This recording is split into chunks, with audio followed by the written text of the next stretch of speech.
ಒಂದು ರಾಷ್ಟ್ರಗೀತೆಯನ್ನ ಹೇಳೋದಕ್ಕೆ ಬರದೇ ಇರತಕ್ಕಂಥ ವ್ಯಕ್ತಿಗಳು ಸಂವಿಧಾನದ ಬಗ್ಗೆ ಪಾಠ ಮಾಡ್ತಾ ಇದ್ದಾರೆ ದೇಶಕ್ಕೆ. ಸಂವಿಧಾನ ಈಗ ತೋರಿಸ್ತಾರೆ, ಪುಸ್ತಕ ತೋರಿಸೋರಿಗೆ ಪುಸ್ತಕದ ಒಳಗಡೆ ಇದೆ ಅಂತ ಗೊತ್ತಿಲ್ಲ. ಆ ಸಂವಿಧಾನ ಅಂದ್ರೆ ಏನೋ ಕಗ್ಗಂಟು ಅಂತಲ್ಲ, ಎಲ್ಲರೂ ಸಮಾನ, ಯಾರು ಹೆಚ್ಚಲ್ಲ ಯಾರು ಕಡಿಮೆ ಅಲ್ಲ, ಎಲ್ಲರಿಗೂ ಸಂಪೂರ್ಣವಾದ ಸ್ವಾತಂತ್ರ್ಯ. ನಿರ್ಭಯವಾಗಿ ಮಾತಾಡಿ, ನೀವು ಏನ್ ಕೆಲಸ ಬೇಕೋ ಆ ಕೆಲಸ ಮಾಡಿ, ನೀವು ಎಲ್ಲ ಬೇಕಾದ್ರೂ ಓಡಾಡಿ ದೇಶದಲ್ಲಿ. ಶಿಕ್ಷಕ ಬೇರೆ ಗುರು ಬೇರೆ. ಇವತ್ತು ಶಿಕ್ಷಕರು ಗುರುಗಳಾಗಬೇಕು, ಗುರುಗಳಾದ್ರೆ ಇದು ಗುರುಕುಲ ಆಗುತ್ತೆ. ಇದು ಗುರುಕುಲ ಆದ್ರೆ ಆ ಸಂವಿಧಾನದಲ್ಲಿ ಏನ್ ಹೇಳಿದಾರೋ ಅದೆಲ್ಲ ಮಕ್ಕಳಿಗೆ ಹೇಳೋದಕ್ಕೆ ಸಾಧ್ಯ.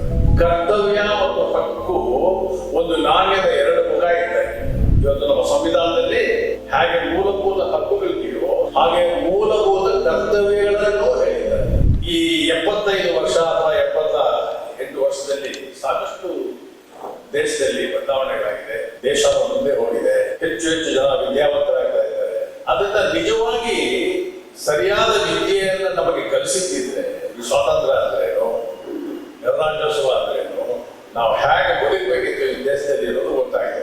ಆದ್ರೆ ಇವತ್ತು ನಾವು ನಡ್ಕೊಳ್ತಾ ಇರತಕ್ಕಂತ ರೀತಿ ನೋಡಿದ್ರೆ ನಮಗೆ ಯಾಕಾದ್ರೂ ಈ ಸ್ವಾತಂತ್ರ್ಯ ಬಂದಪ್ಪ ಅನ್ನೋ ರೀತಿ ಇದೇ ರೀತಿ ಆದ್ರೆ ಬಂದಂತ ಸ್ವಾತಂತ್ರ್ಯವನ್ನ ಕಳ್ಕೊಳ್ಳೋ ದಿನ ಬಹಳ ನಮ್ದೆಲ್ಲ ಕಾಲ ಮುಗೀತು, ನಿಮ್ದು ಮುಂದೆ.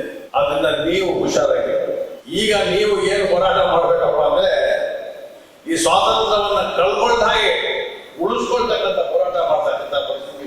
47ರಲ್ಲಿ ನಮಗೆ ಸ್ವಾತಂತ್ರ್ಯ ಬಂದರು, ಈ ದೇಶ ಹೇಗೆ ನಡೀಬೇಕು ಅನ್ನೋದಕ್ಕೆ ಒಂದು ಕಾನೂನು ಇರಲಿಲ್ಲ. 1950ನೇ ಇಸ್ವಿಯಲ್ಲಿ ಈ ದೇಶಕ್ಕೆ ಒಂದು ಕಾನೂನನ್ನು ಕೊಟ್ಟರು, ಅದನ್ನ ನಾವು ಸಂವಿಧಾನ ಅಂತ. ಇವತ್ತು ಸಂವಿಧಾನದ ಪ್ರಕಾರ ಈ ದೇಶ ನಡೀತಾ ಇದೆ ಅಂತ ಹೇಳಿ ನಮಗೆ ನಂಬಿಕೆ. ಇವತ್ತು ಸಂವಿಧಾನದ ಬಗ್ಗೆ ಮಾತಾಡ್ತಾರಲ್ಲ ಏನಪ್ಪಾ ಅಂತಂದ್ರೆ ಸಂವಿಧಾನ ಈಗ ತೋರಿಸ್ತಾರೆ, ಸಂವಿಧಾನ ಎತ್ತಿಡಿಬೇಕು ಅಂತ. ಪುಸ್ತಕ ಎತ್ತಿಡಿಬೋದು, ಸಂವಿಧಾನದ ಎತ್ತಿಡಿಯೋದು ಅಂದ್ರೆ ಆ ಸಂವಿಧಾನದ ಒಳಗಡೆ ಇರ್ತಕ್ಕಂಥ ಮೌಲ್ಯಗಳನ್ನ ಎತ್ತಿಡಿಬೇಕು ಅಂತ ಗೊತ್ತಿಲ್ಲ. ಪುಸ್ತಕ ತೋರಿಸೋರಿಗೆ ಪುಸ್ತಕದ ಒಳಗಡೆ ಇದೆ ಅಂತ ಗೊತ್ತಿಲ್ಲ. ಅವ್ರು ನಡ್ಕೊಳ್ಳೋ ರೀತಿ ಹೇಗಿದೆಯಪ್ಪ ಅಂದ್ರೆ ಆ ಒಳಗಡೆ ಇರ್ತಕ್ಕಂಥ ತದ್ವಿರುದ್ಧವಾಗಿ ನಡ್ಕೊಳ್ತಾರೆ. ಯಾಕೆ ಈ ಮಾತು ನಿಮ್ಗೆ ಹೇಳ್ತಾ ಇದ್ದಿದ್ರೆ, ನೀವಿನ್ನೂ ಚಿಕ್ಕ ಮಕ್ಕಳು, ನಿಮಗೂ ಒಂದು ಮಾತು ಬೇಕಲ್ಲ, ಯಾರಾದ್ರೂ ಒಂದು ಮಾದರಿ ಬೇಕಲ್ಲ. ದಯವಿಟ್ಟು ಅಂತವರನ್ನ ಮಾದರಿ ಮಾಡ್ಕೋಬೇಡಿ. ನೀವೆಲ್ಲ ಬುದ್ಧಿವಂತರು, ನಮಗಿಂತ 100 ಪಟ್ಟು ಬುದ್ಧಿವಂತರು, ಅದರ ಅನುಮಾನನೇ. ಆ ಪುಸ್ತಕದಲ್ಲಿ ಒಳಗಡೆ ಏನಿದೆ ಅಂತ ಓದಿ, ಬರೀ ಓದಲ್ಲ, ಸರಿಯಾಗಿ ಅರ್ಥ ಮಾಡಿಕೊಂಡು ಅದರಂತೆ ನಡ್ಕೊಳ್ಳೋದಕ್ಕೆ ಪ್ರಯತ್ನ ಪಡಿ. ಅವಾಗ ಈ ಸ್ವಾತಂತ್ರ್ಯ, ಈ ಸಂವಿಧಾನ, ನಿಮ್ಮ ಬದುಕು ಚೆನ್ನಾಗಿರೋದಕ್ಕೆ ಸಾಧ್ಯ. ಆ ಸಂವಿಧಾನ ಅಂದ್ರೆ ಏನೋ ಕಗ್ಗಂಟು ಅಂತಲ್ಲ, ಏನೇನೋ ಹೇಳಿದ್ದಾರೆ ಅಂತಲ್ಲ. ಅಲ್ಲಿ ಹೇಳಿರೋದು ಇಷ್ಟೇ, ಇಲ್ಲಿ ಜನ ಕೂತಿದ್ದೀರಲ್ಲ, ಎಲ್ಲರೂ ಸಮಾನ, ಯಾರು ಹೆಚ್ಚಲ್ಲ ಯಾರು ಕಡಿಮೆ ಅಲ್ಲ, ಎಲ್ಲರಿಗೂ ಸಂಪೂರ್ಣವಾದ ಸ್ವಾತಂತ್ರ್ಯ. ನಿರ್ಭಯವಾಗಿ ಮಾತಾಡಿ, ನೀವು ಏನ್ ಕೆಲಸ ಬೇಕೋ ಆ ಕೆಲಸ ಮಾಡಿ, ನೀವು ಎಲ್ಲ ಬೇಕಾದ್ರೂ ಓಡಾಡಿ ದೇಶದಲ್ಲಿ. ಇಷ್ಟೇ ಇರೋದಲ್ಲ, ಇನ್ನೇನಿಲ್ಲ. ಅದನ್ನು ಬಿಟ್ಟು ಬಿಗಿದೆಲ್ಲ ಹೇಳ್ತಾ ಇದ್ದಾರೆ.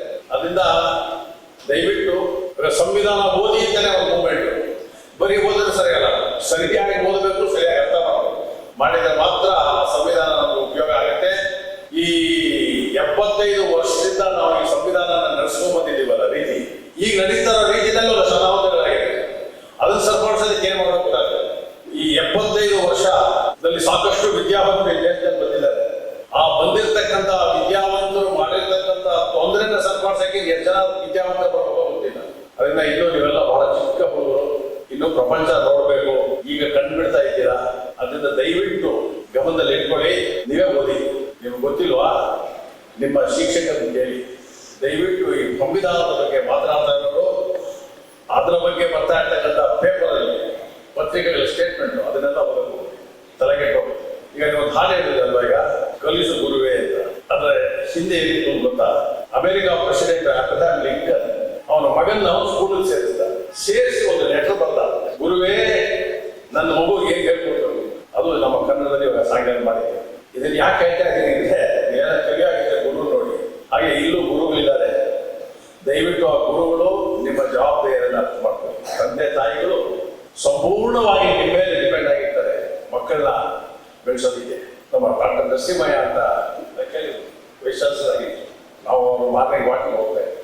ಅವ್ರು ಹೇಳಿದ ಮಾತು ನಮಗೆ, ನೀವು ಬೆಂಗಳೂರಲ್ಲಿ ನೋಡಿದಿರೋ ಇಲ್ಲೋ, ಮೈಸೂರು ಬ್ಯಾಂಕ್ ಸರ್ಕಲ್ ಅಲ್ಲಿ ಒಂದು ಶಿಕ್ಷಕರ ಭವನ ಅಂತ ಇದೆ. ಅದಕ್ಕೆ ಹ್ಯಾಂಗ್ ಹೆಸರು ಬಂತು ಅಂತ ಎಲ್ಲರೂ ಅದಕ್ಕೆ ಗುರುಭವನ ಅಂತ ಹೇಳ್ಬೇಕು. ಅದಕ್ಕೆ ನರಸಿಂಹ ದಯವಿಟ್ಟು ಗುರುಭವನ ಇಡಬೇಡಿ. ಇವತ್ತು ಯಾರೋ ಗುರುಗಳಿಲ್ಲ, ಇರೋರೆಲ್ಲ ಶಿಕ್ಷಕರಷ್ಟೇ. ಶಿಕ್ಷಕ ಬೇರೆ, ಗುರು ಬೇರೆ. ಇವತ್ತು ಶಿಕ್ಷಕರು ಗುರುಗಳಾಗಬೇಕು. ಗುರುಗಳಾದ್ರೆ ಇದು ಗುರುಕುಲ ಆಗುತ್ತೆ. ಇದು ಗುರುಕುಲ ಆದ್ರೆ ಆ ಸಂವಿಧಾನದಲ್ಲಿ ಏನ್ ಹೇಳಿದಾರೋ ಅದೆಲ್ಲ ಮಕ್ಕಳಿಗೆ ಹೇಳೋದಕ್ಕೆ ಸಾಧ್ಯ.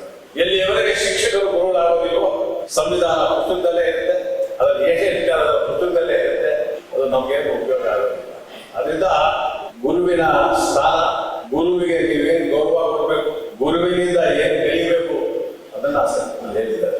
ಇದೆಲ್ಲ ಯಾಕೆ ಹೇಳ್ತಾ ಇದ್ದೀನಿ ಅಂತಂದ್ರೆ ಎಲ್ಲರೂ ಇವತ್ತು ಬೆಳಗ್ಗೆ ತೆರಳಿದ್ರೆ ಬರೀ ಸಂವಿಧಾನ ಅಂತ ಮಾತಾಡ್ತಾ ಇದ್ದಾರೆ. ಏನ ಸಂವಿಧಾನದಲ್ಲಿ ಮಾತಾಡ್ತಾ ಇರೋಲ್ಲ ಅಂತಂದ್ರೆ ಅಲ್ಲೊಂದಷ್ಟು ಮೂಲಭೂತ ಹಕ್ಕುಗಳನ್ನು ಕೊಟ್ಟಿದ್ದಾರೆ.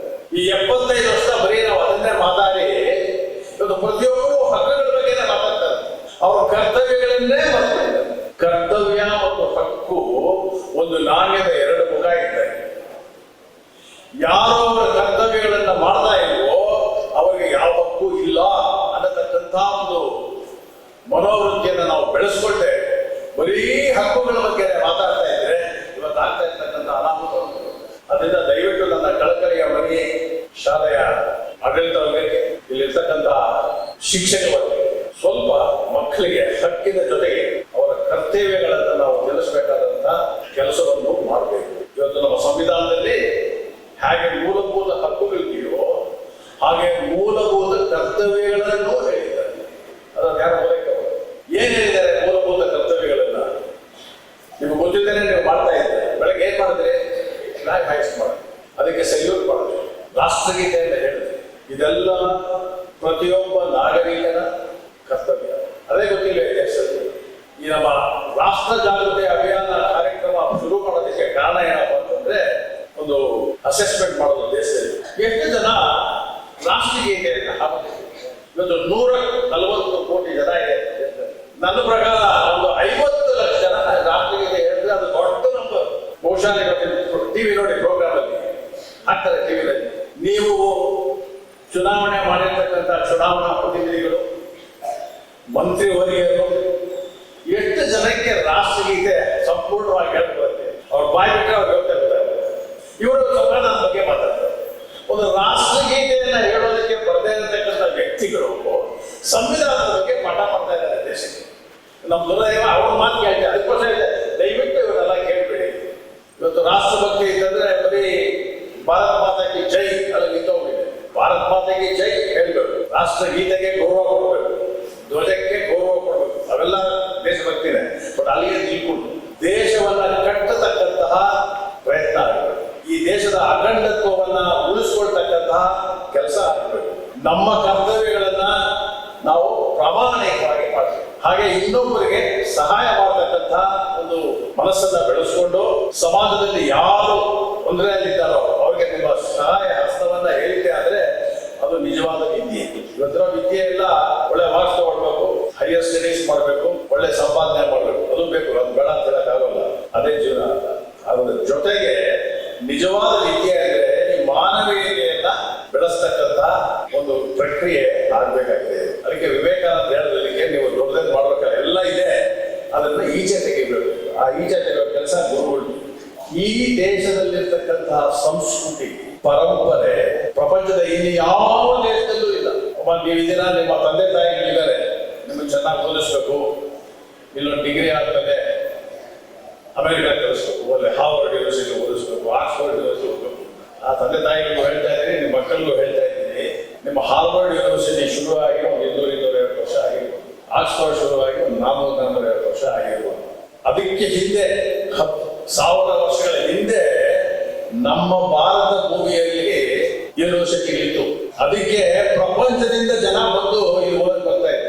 ತಕ್ಷಶಿಲೆ ಅಂತ ಇವತ್ತೊಂದು ದುರಾದೃಷ್ಟ ರಾಯಲಪೇಟೆ ಆಗುತ್ತೆ, ನಳಂದ ಅಂತ ಬಿಹಾರದಲ್ಲಿ. ಹಾಗೆ 9 ಯೂನಿವರ್ಸಿಟಿಗಳಿತ್ತು ನಮ್ಮ ದೇಶದಲ್ಲಿ ಸಾವಿರಾರು ವರ್ಷಗಳ ಹಿಂದೆ. ಇಡೀ ಪ್ರಪಂಚದಿಂದ ಅದು ಹೈಯರ್ ಎಜುಕೇಶನ್ಗೆ ಬರ್ತಾ ಇದೆ. ಅಂದ್ರೆ ಅರ್ಥ ಏನು? ನಾವು ಹಿಂದುಳಿದವರ ಮುಂದುಳಿದವರ. ಇವತ್ತೆಲ್ಲರೂ ಬಂದಿದ್ದಾರೆ, ಇಂಗ್ಲಿಷ್ ಓದಬೇಕು, ಅಮೆರಿಕಾಗ ಓದಬೇಕು, ಅಲ್ಲಿ ಓದಿದ್ರೆ ಓದೋದು ನಮಗೆಲ್ಲ ಹಿಂದಿದ್ದೀವಿ ಅಂತ. ನಾವು ಹಿಂದಿಲ್ಲ, ಹಿಂದೆ ಬಿದ್ದಿದ್ದೀವಿ. ಎಲ್ಲರಿಗಿಂತ ಮುಂದೆ ಇದ್ವಿ, ಹಿಂದೆ ಬಿದ್ದಿದ್ದೀವಿ. ಈಗ ಕಾಲ ಪಕ್ವವಾಗಿದೆ, ಈಗ ಒಂದು ಅವಕಾಶ ಇದೆ. ಆ ಗತ ವೈಭವವನ್ನ ಇವತ್ತು ಸಾಧಿಸ್ಬೋದು. ನಮ್ಗೆ ಏನಾಗಲ್ಲ, ವಯಸ್ಸಾಗಬೇಕು. ನೀವು ಮಾಡಬೇಕು. ಅದು ನಿಮ್ಮ ಉದ್ದೇಶ ಆಗಿದೆ. ಈ ದೇಶವನ್ನ, ಈ ದೇಶದಲ್ಲಿ ಅಂಥ ಯೂನಿವರ್ಸಿಟಿಗಳ ಕಟ್ಟಿ ಇಡೀ ಪ್ರಪಂಚದನ್ನ ಇಲ್ಲಿ ಬರಬೇಕು. ಅದು ಸಾಧ್ಯವಾಗುತ್ತೆ ಯಾವಾಗ ನೀವು ಮನಸ್ಸು ಹೋಗಿ ಪ್ರಪಂಚ ಎಲ್ಲ ಓದ್ಕೊಂಡ್ಬನ್ನಿ, ಕೊನೆಗೆ ಇಲ್ಲೇ ಬರಬೇಕು. ಇಲ್ಲಿ ಬಂದು ನಮ್ಮ ದೇಶದ ಸಂಸ್ಕೃತಿ, ಇಲ್ಲಿರ್ತಕ್ಕಂಥ ಒಂದು ವಿದ್ಯೆ ಅದು ಬೇರೆಯವರಿಗೆ ಸಿಗೋ ಹಾಗೆ ಮಾಡಬೇಕು. ಅದನ್ನ ದಯವಿಟ್ಟು ಈ ಇನ್ಫೀರಿಯಾರಿಟಿ ಕಾಂಪ್ಲೆಕ್ಸ್ ಅಂತ ಹೇಳ್ತೀವಿ, ಅದನ್ನ ಇಟ್ಕೋಬೇಕು. ನಾವು ಯಾರಿಗೂ ಇನ್ಫೀರಿಯರ್ ಅಲ್ಲ, ಆ ಮನಸ್ಸು ಬಂದ್ಬಿಟ್ಟಿದೆ. ಹಾಗೆ ನಮ್ಮನ್ನು ಬೆಳೆಸಿದ್ದಾರೆ. ಇವತ್ತು ಅದರ ವಿರುದ್ಧ ನೀವು ಹೋರಾಡ. ಆ ಕಿರಿಯಳೆ ಅಂತ ಇದೆ, ಅದನ್ನು ಕಿತ್ತಾಕ್ಬೇಕು. ನಾವು ಯಾರಿಗೂ ಕಡಿಮೆ ಇಲ್ಲ, ನಾವು ಯಾರಿಗೂ ಹಿಂಜರಿಬೇಕಾದಿಲ್ಲ.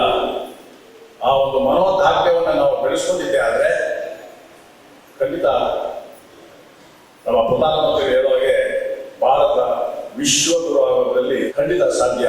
ಬರುವ ದಿನಗಳಲ್ಲಿ